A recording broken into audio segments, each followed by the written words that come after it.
so this video is going to walk you through the postpartum ready to run checklist.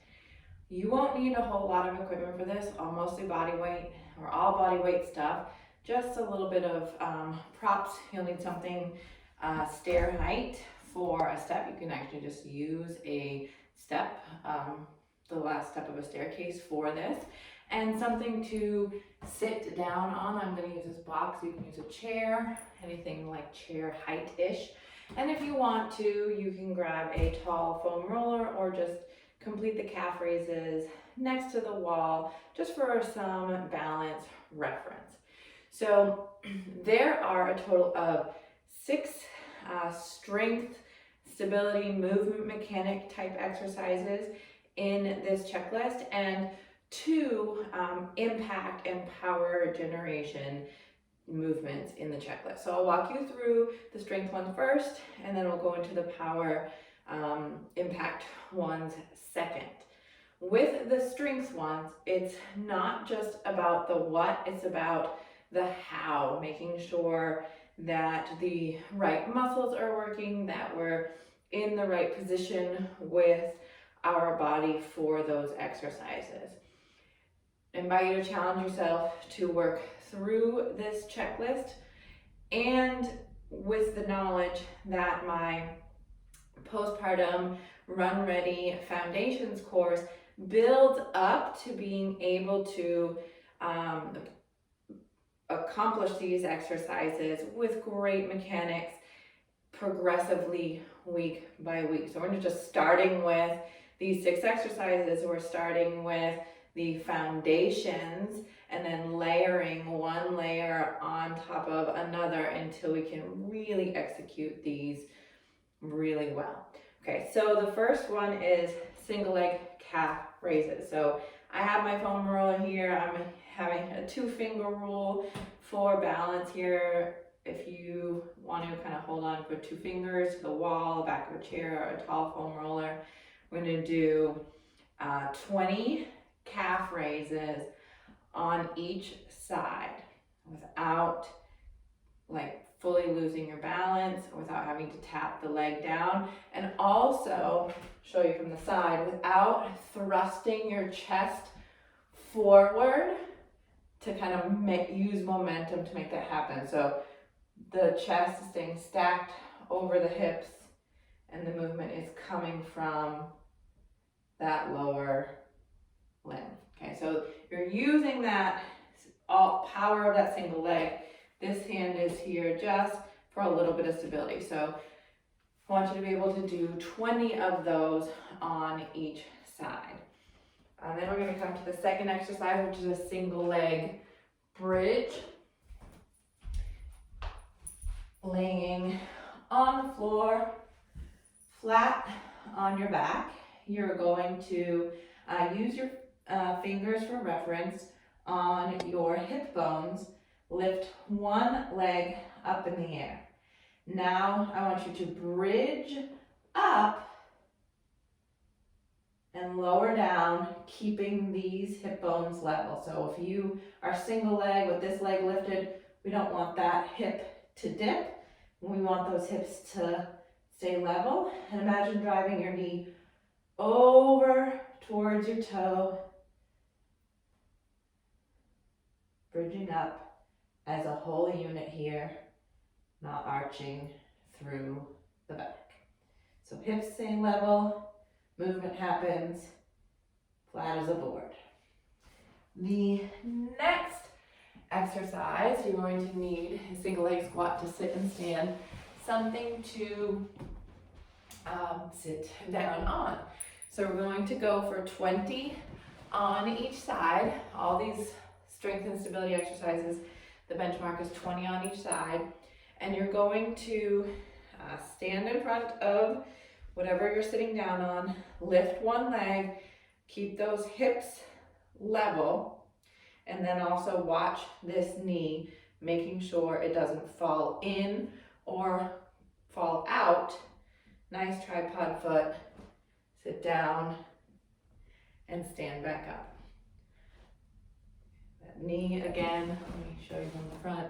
making sure that this knee is tracking over that second toe and not falling in or falling out as you sit and stand. Now, you don't necessarily have to have something that goes like fully to 90 degrees. If you want to be a little bit higher than that for this test, that's okay. These don't need to be full squats per se, so much as executed with good mechanics at the hips, knee, and foot. All right, the next two will require a step. For the adduction tap downs, I want you to stand at the edge of a step with the outside leg in line with the very edge of the step. Then you're going to reach behind your body with the free leg and tap it down. And then come up, cross connect, tap it down, drive that knee. So complete 20, this knee tracking over the second toe, not falling out or falling in, and drive the knee upon standing, hips stay level. So you're going to complete 20 without tapping down this free leg anywhere but the bottom here. 20 on each side. The next test is a step up to reverse lunge. So you're gonna step up on the step. Pay attention to what's happening in your hips here. We don't want to hike that hip and send the booty out to the side as we step up. We want that hip to go back, hips to remain level, internally rotating here, loading the glutes, and then standing up. And then without stopping, we're going to transition down into a reverse lunge. Same thing. Watch what's happening with this hip, shifting back into that hip. These hips stay level. You stay stacked up top. So step up and lunge back. Step up, lunge back. Moving continuously from the step up to the reverse lunge, 20 on each side, really paying attention to what's happening here in the hips.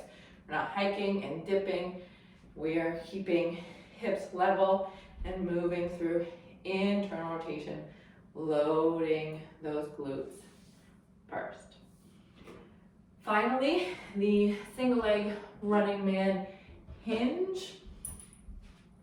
You're going to stand on one leg. You're going to shift your hips back in space and then kind of have your arms like you're running, opposite arms swinging.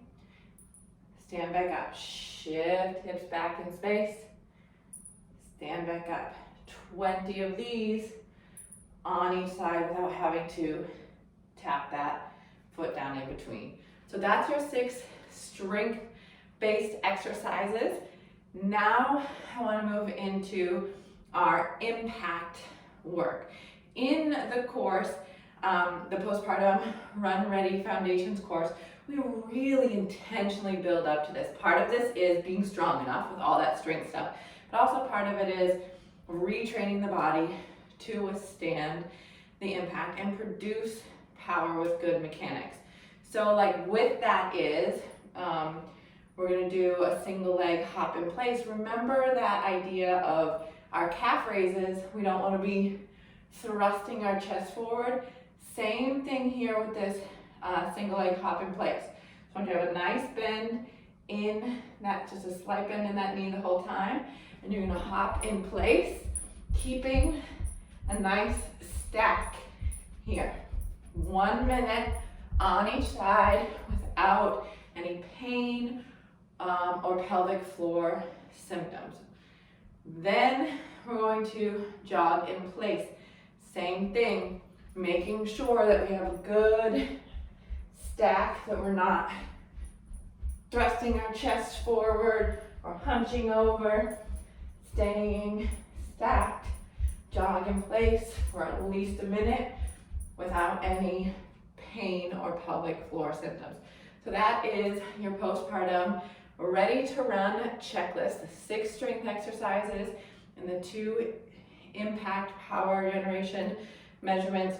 Of course, there's a lot more that can be to this, and as we intentionally progress back to running and then building back running intentionally with some run walk intervals, all of that is discussed and worked through week by week, intentionally progressed in the postpartum Run Ready Foundations